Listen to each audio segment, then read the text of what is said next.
now we're on to 11.1, which was titled the chi-square goodness of fit test. So when we say chi, chi is a Greek letter.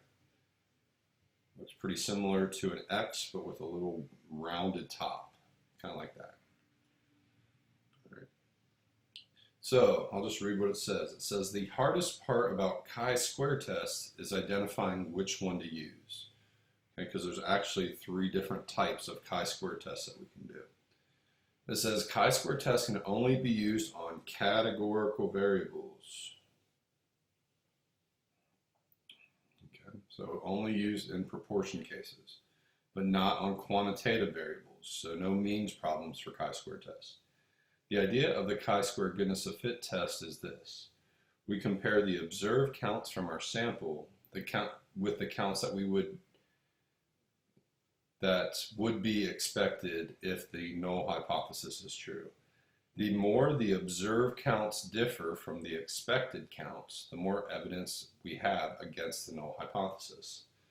So, in 11.1, we're going to worry about the goodness of fit version of that test. So that's what we're going to focus on in this lesson. All right, and we're going to use a goodness of fit test when we have a single variable with multiple categories that come from a single population. Now, in the next section, we'll be talking about these other 2 types of chi-square tests, chi-square test for homogeneity or the chi-square test for independence.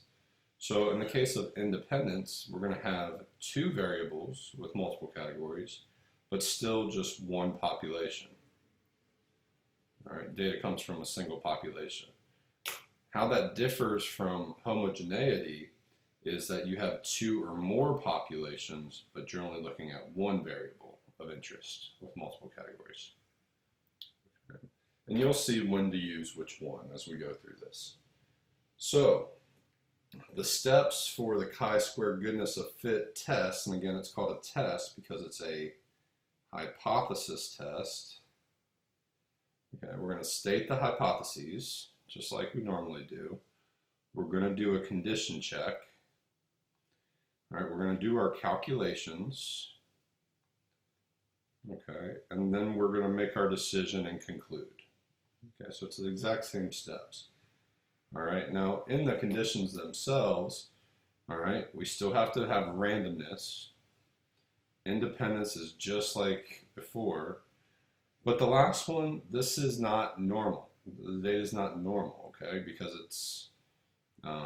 it's a proportion on a categorical variable, so we can't make a normal curve. So we're going to kind of switch out that last condition, and we're going to replace it with this. All expected counts are at least 5. All right, so that's how it kind of changes up. All right. So in the first step, when we write our hypotheses, we need to write it the correct way. So here's an example. Let's read what it says. The hypothesis or the hypotheses for the goodness of fit test. So again, this section, we're just talking about the goodness of fit version of the chi-square. It says you can use symbols or sentences to write the null and alternative hypothesis for chi-square test. For example, if we want to know if the milk chocolate M&Ms in a given sample, like in one bag, follow the distribution given to us by the candy company, we could write the hypothesis 2 ways. Okay, now both are acceptable. Both of these would be acceptable. All right, so let's read number 2 first because it's easier to understand what they're saying. Maybe the company tells us the true proportion of all blue M&Ms they make is 24%. All right, maybe for the orange, they might say that all of our M&Ms that are orange make up 20%. 16% are green, 14% are yellow, 13% are red, 13% are brown. Okay, so a row of a certain color is the true proportion of M&M's milk chocolate candies of that color that are in the population of all the M&Ms that the Mars brand who makes M&Ms make. And the alternative hypothesis is that at least one of the proportions above what the company is telling us is incorrect. So that would be one way to write the hypotheses. Okay, now a simpler version of that, a simpler way to write this in words, right? The null hypothesis is that the company's stated color distribution for M&M's milk chocolate candies is correct. So it follows what the company tells us to do. Okay. And the alternative would be that the company's stated color distributions for M&M's milk chocolate candies is not correct. So the only way we would reject this is if in our sample we have enough evidence to show that it's not really close enough to these values. All right. So let's read this first example. It says Mars Incorporated reports that their M&M's peanut chocolate candies are produced according to the following color distribution. It says 23% each of blue and orange, 15% each of green and yellow, and 12% each of red and brown. Joey bought a bag of peanut chocolate M&Ms and counted the colors of the candies in a sample.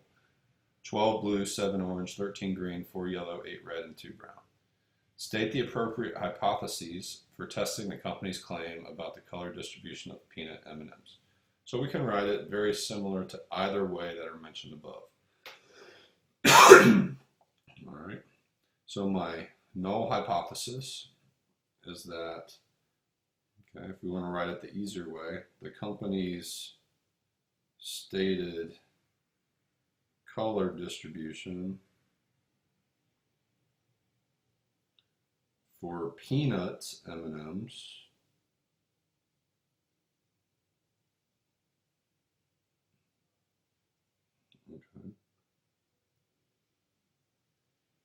is correct. And that's one way to say it. Now, if I wanted to write it another way, I could say that row of blue equals 0.24. I say row of orange equals 0.23. Sorry about that.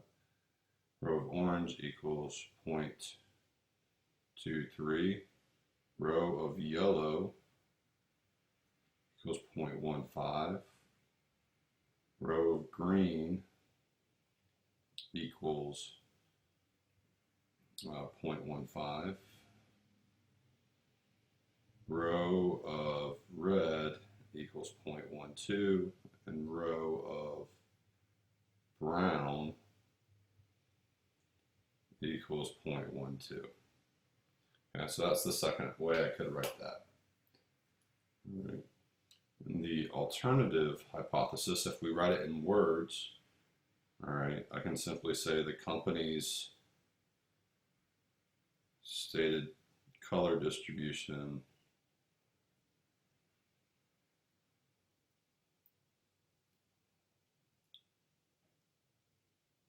is not correct.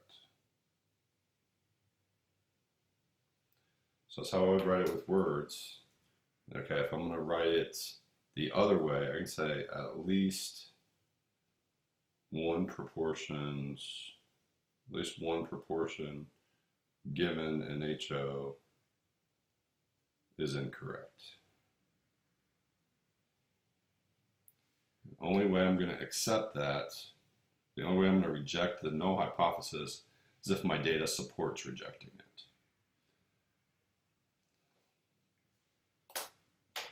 All right, let's go on.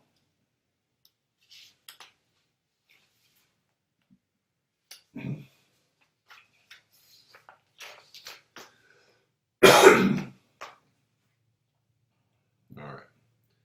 So the conditions. All right. Random data comes from a random sample or a randomized experiment. All right. Independent, population size is at least 10 times greater than the sample size. And our large sample size condition rather than normal. All the expected counts are at least 5. Right. So when we get to the calculation stage, which we will soon, it says the calculator will compute all calculations applying the formula below to each category and then adding all of the results together. Be sure to record the test statistic, the p-value, and the degrees of freedom. So this formula for this chi-squared, this is a test statistic, okay, it's a sum. We take each observed count minus the expected count and square it. That's why it's called chi-squared, divided by the expected value. And then we add all of those up to get our chi-squared value.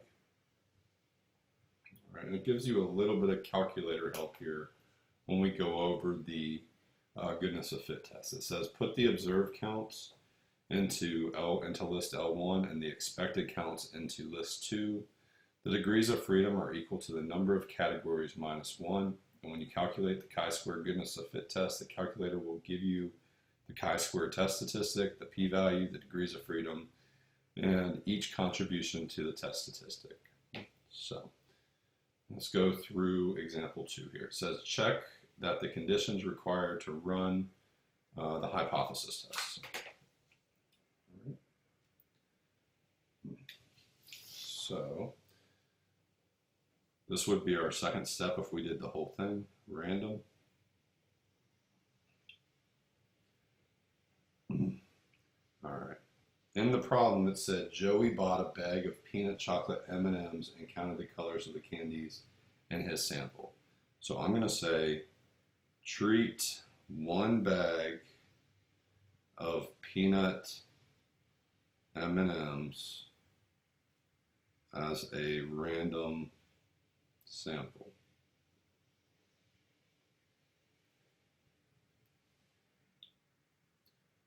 Right, now down here, we copied over the observed count.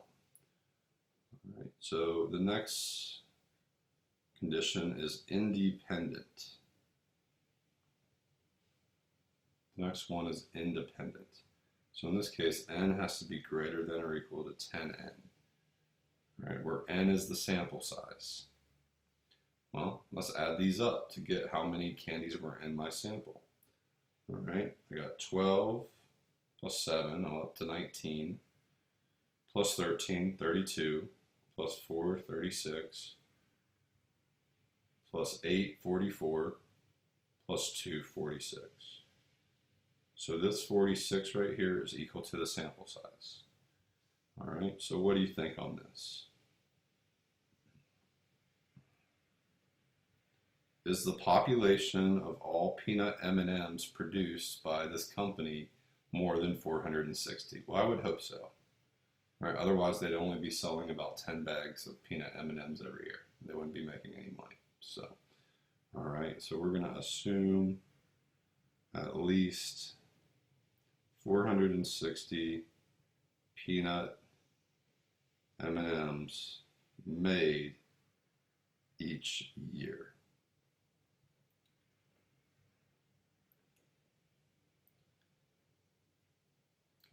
Now, how are we going to find the expected counts?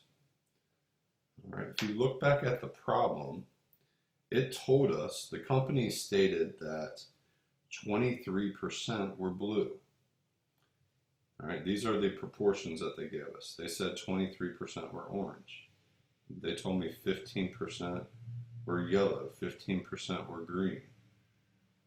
All right, 12% were red, and 12% were brown. Let's make sure the company's not trying to pull a fast one on us.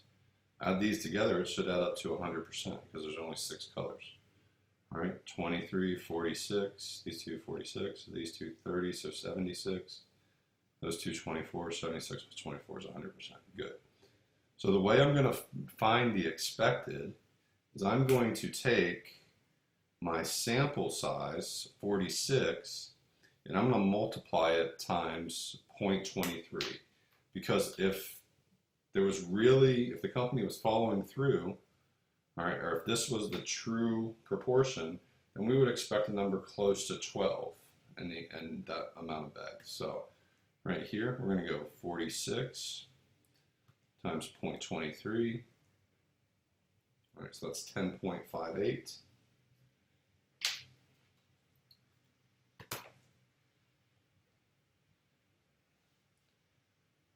All right, if I take 46 times another 23%, that will be 10.58 again. Now I'll take 46 times 0.15. All right, so we would expect 6.9. Same thing here, we would expect 6.9. And if you take 46 times 12%, okay, we would expect 5.52, and the same thing here.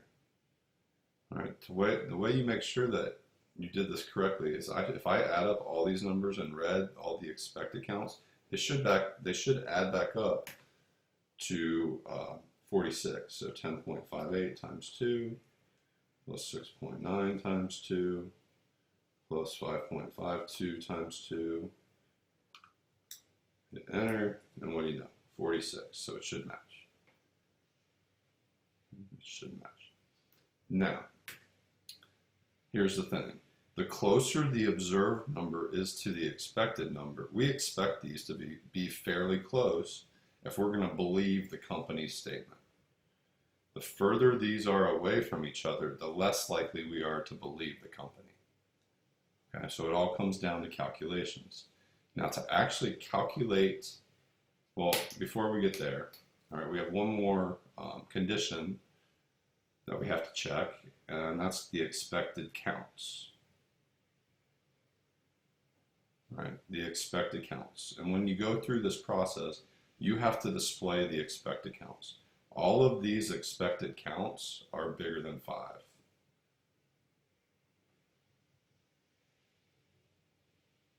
So I'm going to say all expected counts greater than 5, shown below. So how am I going to calculate this chi-square test statistic? All right, this would be the third step in our process. We take the observed minus the expected, square it, and then put it over the expected. So in this first one, for the blue, take the 12 observed minus the 10.58 that are expected, square it, and then divide it by 10.58. So the expected goes on the bottom in all these cases.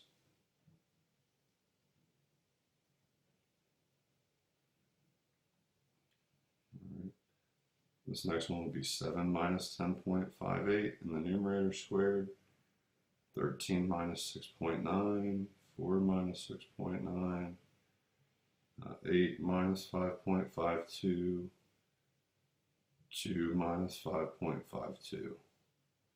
All right, so let's just do these one at a time. All right, so if I take 12 minus 10.58 squared and divide it by 10.58 gives me 0.1, I'm just going to round to 4 places, 0.1906.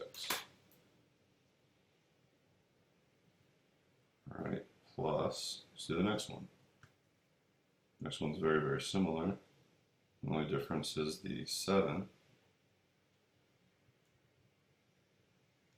7 minus 10.58 squared all over 10.58. 1.2114.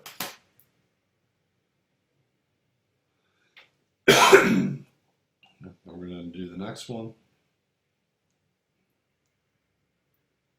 We have 13 minus 6.9 over 6.9.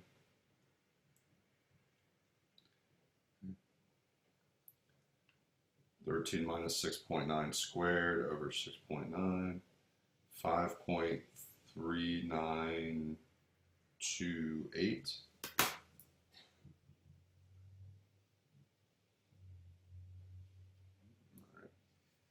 The next one's going to be 4 minus 6.9 squared divided by 6.9. So 1.2188.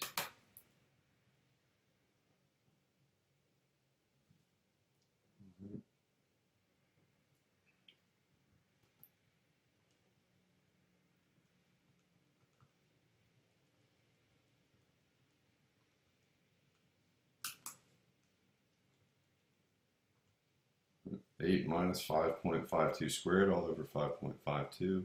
1.1142.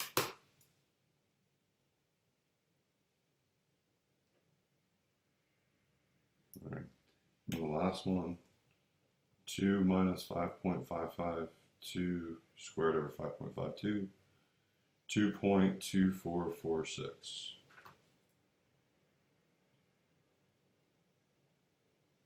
So let's go ahead and add those 6 numbers up. All right, I take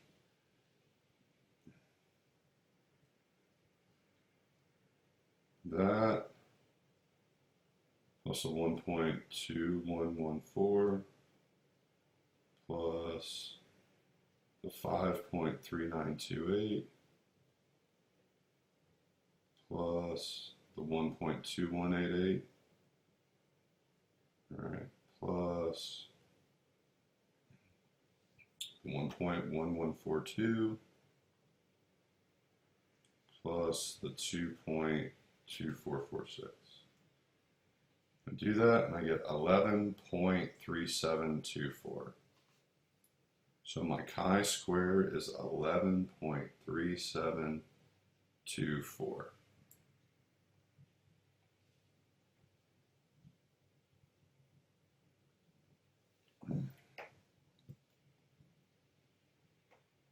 All right, now that's the long way to do it. That's the long way to get the test statistic for your calculations. All right, here's the easier way to do it. All right, so the easier way to get it is to go into one of your lists. Make it a little bit darker here so you can see it. Okay, let me clear these out real quick. Okay, here's the easier way. Put your observed counts in one of these.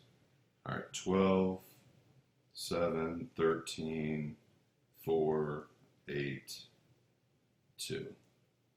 All right, then put the proportions that the company tells you, 0.23, 0.23, 0.15, 0.15, 0.12, 0.12. All right, and then in list 3, go up to the top where it says L3, take your sample size, which is 46, and multiply it times the percentages in list 2. Okay. What you'll notice right there, these are the expected counts. So your observed counts are in L1, your expected counts are in list 3. Right. So go ahead and quit out of that. And now if you go to one of your tests, stat, go over to tests, scroll all the way down, you'll see a chi-square. You have 2 options. You have chi-square test or chi-square GOF test. Well, this is a goodness of fit test. All right, the observed is in L1, the expected is in L3. Now, degrees of freedom, that's going to be the number of categories of the variable minus 1. So the categories are the different colors. The variable is color, but the number of categories is 1, 2, 3, 4, 5, 6. There's 6 categories. So the degrees of freedom would simply be 6 minus 1. All right, then hit calculate. All right, guess what? It told you that the chi-squared value was 11.3724. Same number we got right there. What it also shows you is this thing that says CNTRB. That stands for contribution. All right, so look at that first number, 0.1906. That was this one, 0.1906. All right. And if I just toggle over, I can see each contribution, each category's contribution to the chi-square test statistic. And all of those numbers match these numbers going across. So this one was the biggest contributor. All right, that data point right there.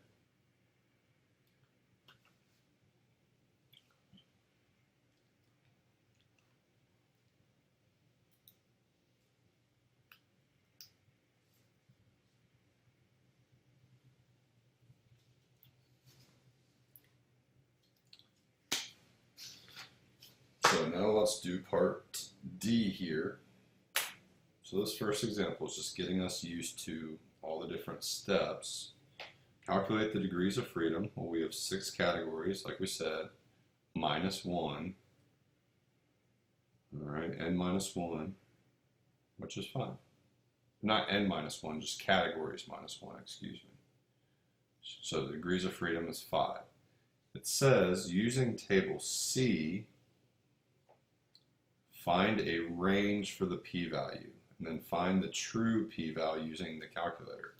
Well, since we already have it on the calculator right here, the p-value is 0.0445.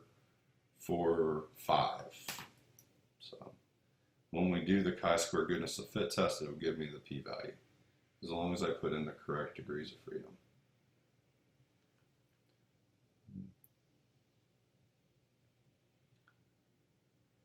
So running the test yourself in the calculator can also give it to us. Now there's another way to get there on the calculator. If I go under my distribution menu, all right, if I do chi-square CDF, okay, and if I put in that chi-squared value that we got before, which is 11.3724, all right, and you take that out to infinity with 5 degrees of freedom, and notice you get exactly the same number, 0.0445. So chi-square tests kind of look funny, all right, compared to what we're used to. They're actually a skewed curve. It's a skewed right curve. And there's a different curve for each degree of freedom. It's kind of like a T-curve like that, but it doesn't look normal. It's definitely skewed. All right. So here, when our chi-squared value was 11.3724, all right, what it's actually giving us there, the p-value is going to be the right tail of that. All right, so that area is 0.0445. That's what the p-value is. All right. So let me show you how the table in your textbook does it, because they do it a little bit differently. Just stand by.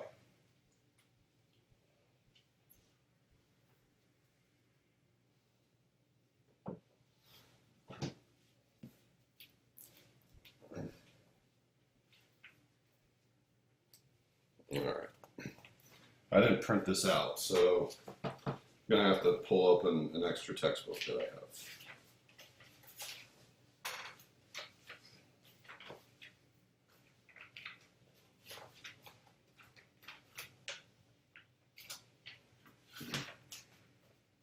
If I can find it.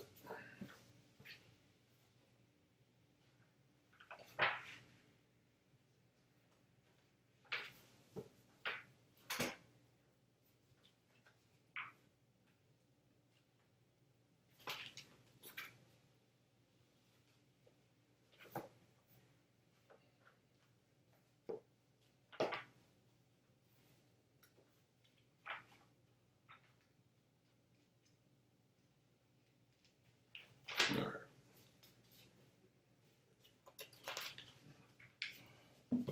So here's the way it looks in your textbook, something like this. All right, so here's how you're going to use it.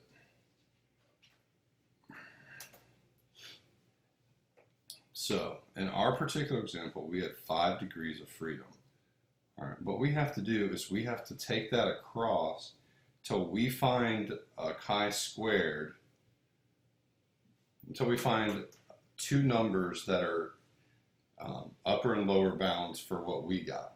Now, let's remember what we got before. In our example, we got 11.3724 as our chi-square value.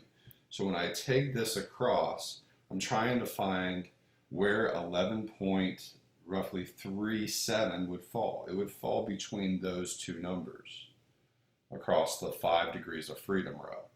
So all that tells me is that the p-value, or the tail probability, would be somewhere between 0.025 and 0.05, but it doesn't give me an exact p-value. It just tells me the p-value is going to be between these two numbers. So it's not very accurate. The p-value is not very accurate. I just know it's going to have to fall in between these two. Okay. And this one's a little different. The chi-squared falls to the right. When we do normal CDF in our calculator and TCDF, we're so used to taking left tails. This one's a right tail. Okay. But the calculator does it for you, which is the nice part.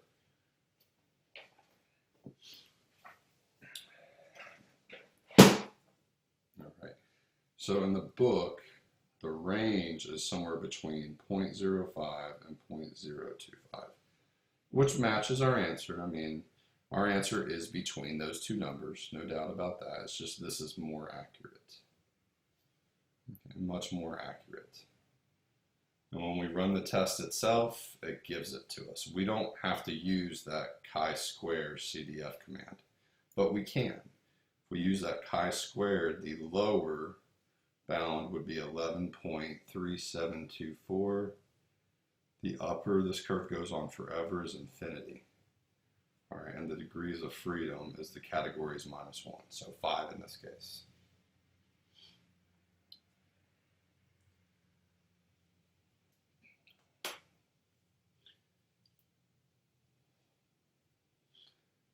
All right, so let's try to do a whole example here. Example 3. Let's go through the whole process. So it says Polly and Pete go through one page from a telephone book and write down the last digit of 50 telephone numbers. Could the last digit from the phone number on this page be used as random digits? In other words, are all digits equally likely to be the last digit? It says go through the complete hypothesis test steps. All right, which is statement, conditions, calculations, decision, and conclusion. All right, so the first step is to make a statement. Okay. This is a test, so HO, all, how can I say this? All digits have the same probability of being a final digit as a telephone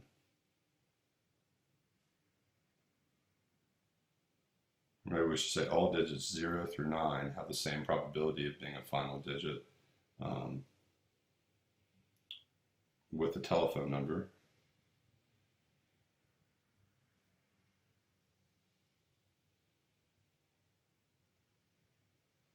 Okay. Therefore, any given probability, so P of 0 would equal P of 1, would equal, not P, but rho. Rho 0, rho 1, rho 2 equal ... all the way to rho of 9, with these being the probabilities of observing a 9, for instance, as a final digit, would be 10%. Why 10%?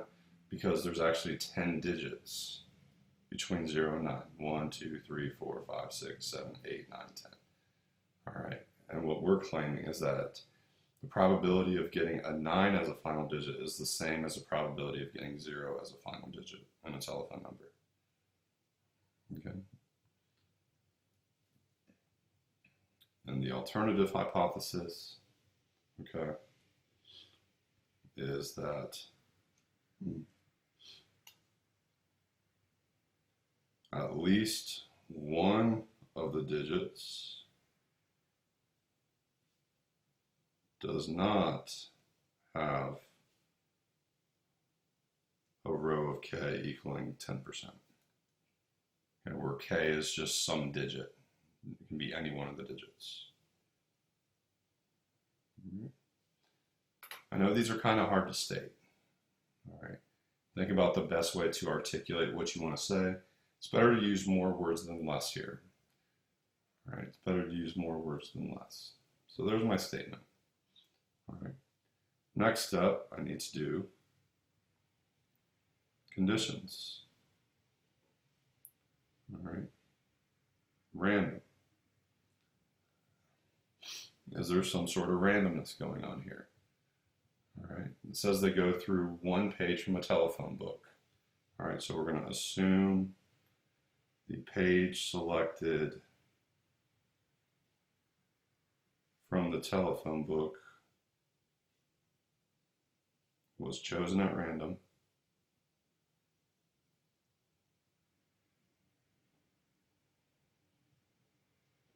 And the 50 telephone numbers examined were picked at random. It doesn't say that in the problem, so I have to assume it.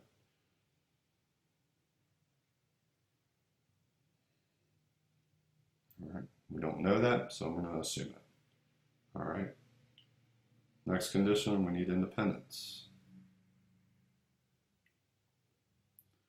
All right, so we need n to be greater than 10n. Well, we already know the sample size. It tells us they picked out 50. If I were to add up all these frequencies, it should add up to 50. Let's just do a quick check. 7 plus 6 is 13, 16, 18, 23, 30, 32, 42, 50. Looks good. All right, so n is greater than 10 times 50. So therefore n is greater than 500. Assume there is at least 500 telephone numbers in the telephone book.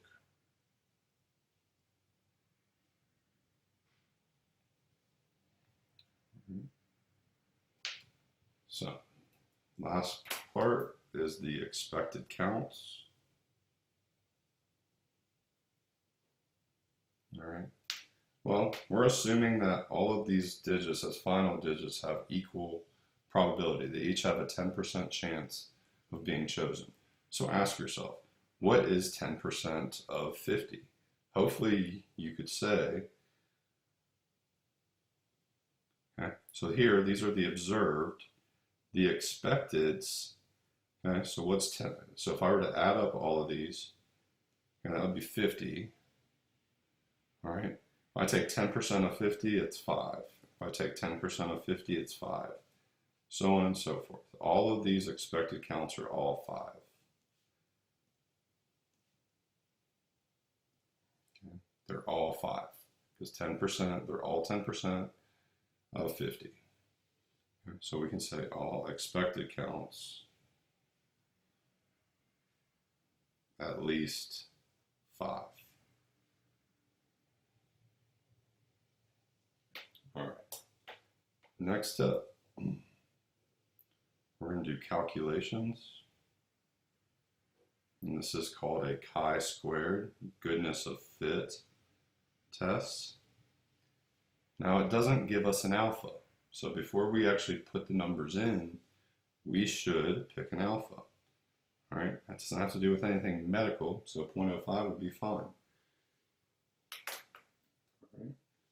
So we can do this straight in the calculator. So stat, edit. This one's fairly simple. All right, there's different ways we can do this.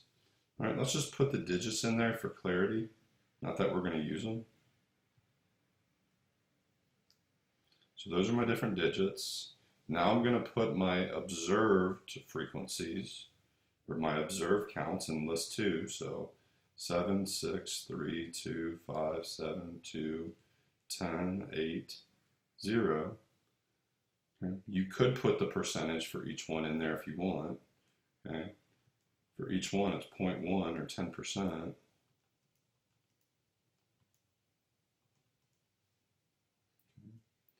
And then how would you find the expected counts? How would you figure out that each one of these are 5? Well, you would take the sample size times what? The expected proportion. So my expected proportion is an L3 in this case. Okay. You'll notice that all of them are 5. Okay, so in this one, I have my observed in L2 and my expected in L4. Quit out of there. go stat, go over to test, and go down to the chi-square goodness of fit test.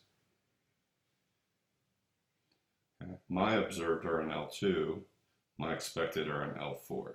Now, let's be careful with the degrees of freedom here before I hit enter. Okay. The variable is the final digit. Now, how many different categories do you have? What are the possibilities? You have 10 possibilities for your final digit. So, number of categories is 10 minus 1 would be 9. So there's 9 degrees of freedom here. So we're going to do 9. And we can calculate or draw here, either way. Let's draw it this time.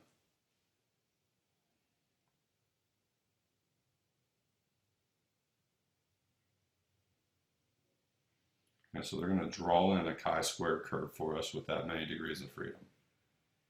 Okay, and it's going to tell us two things. It tells us what the chi-square test statistic is. That says 18. I know it's kind of hard to see.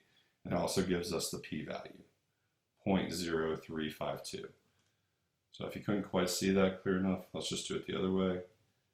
Chi-square goodness of fit test, instead of drawing it, let's just calculate it so you can see it. Okay, there it is.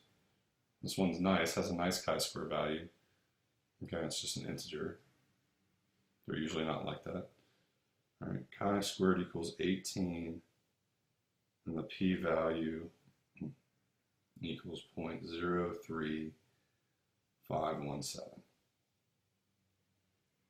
Okay. You don't have to write the formula, but if you're going to write the formula, write it correct. All right, it's the sum. So you need the summation. If you're going to write the formula, sum of observed minus expected squared over expected. If you're going to draw the curve, make sure you draw it with the right skew. So this is a chi-squared value. We got 18, and that's the p-value. The area is the p-value. So what does a p-value tell us? What's the interpretation of a p-value? Assuming that the null hypothesis is true, there is only a 3% chance we would observe a chi-squared of 18 or more.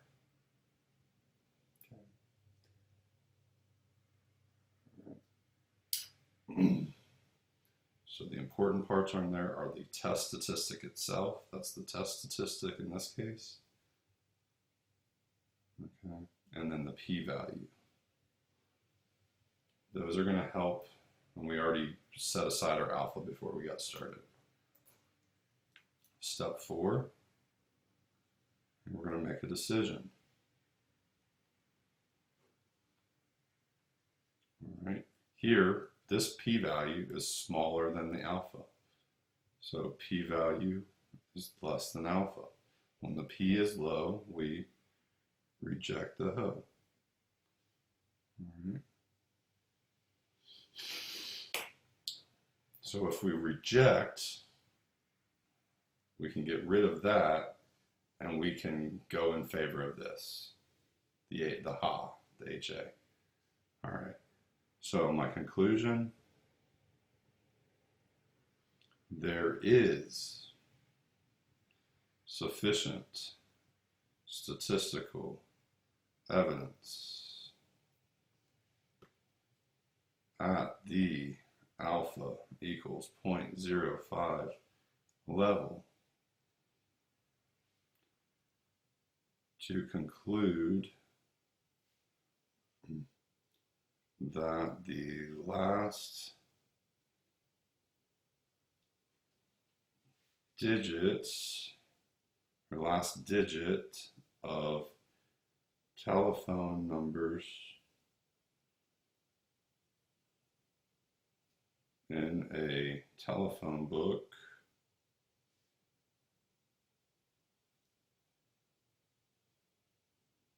do not occur in the same proportions.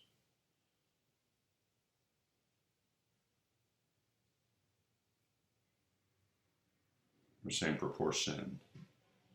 All right, maybe I'll even put 10% in parentheses there. Therefore, it would not be suitable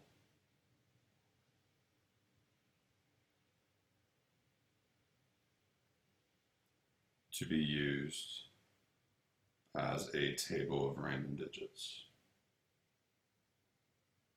Okay. I'm just taking it all the way back up to the context of the problem. Because if they are all equally likely, if we don't have evidence that they're not, then we fail to reject that they are, and then we can use it. That'll be fine. But we have sufficient evidence to reject that assertion.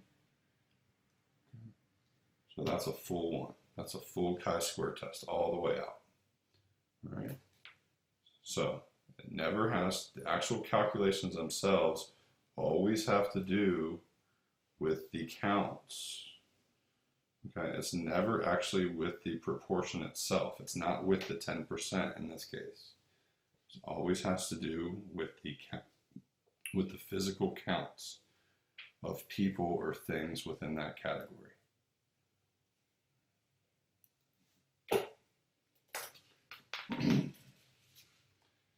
And that wraps it up for 10.1. So 10.1 was all about chi-square goodness of fit tests. And again, chi-square goodness of fit is only good in one situation. What's chi-squared? So the data has to be categorical. All right, data has to be categorical, like colors. Okay, or last digits. Even though digits numerical, it doesn't really have meaning. Okay, so I still think of that as categorical. So it's got to be a categorical variable, has to come from one population, just like this did. All right, came from one population, came from one telephone book. All right, and it has to just involve one variable. In this case, the variable was the last digit with 10 different categories. Okay. The categories are the different numbers that represent the final digit. So that's what clues me in to use goodness of fit, chi-square goodness of fit. All right, that will wrap it up.